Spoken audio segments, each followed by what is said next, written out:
अरे लई काला चुप करा ना वो देख देख देख वो सुना चाहिए मन खलोक आगे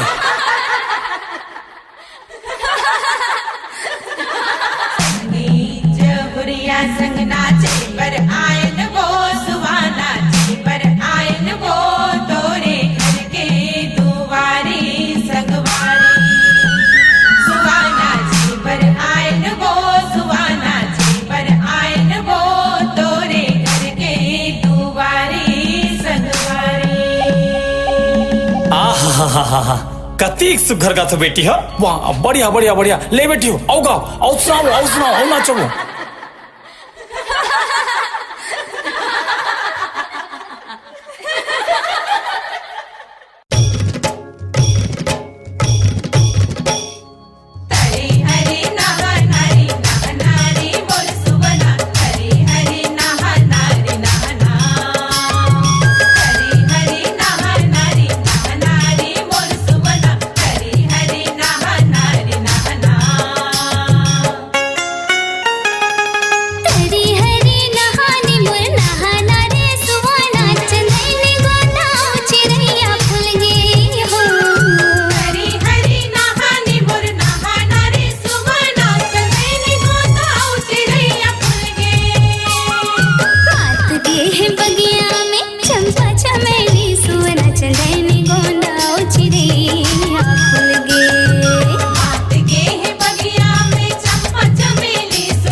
जैसे कि मैया लिए दिए हो नारे सुवना के तैसे के दैबो आशीष नारे सुवना के तैसे के दैबो आशीष बेटवा न बेटवा तुर घर भरे हो नारे सुवना के जियो तुम लाख बरिस। नारे सुवना के जियो तुम लाख बरिस। नारे सुवना के जियो तुम लाख बरिस।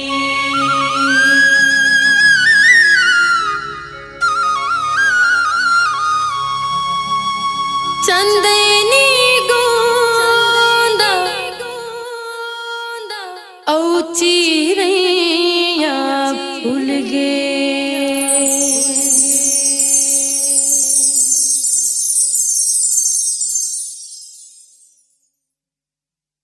स्वरांजलि स्टूडियो, नेमीचंद गली नंबर 2, गंजपारा, रायपुर।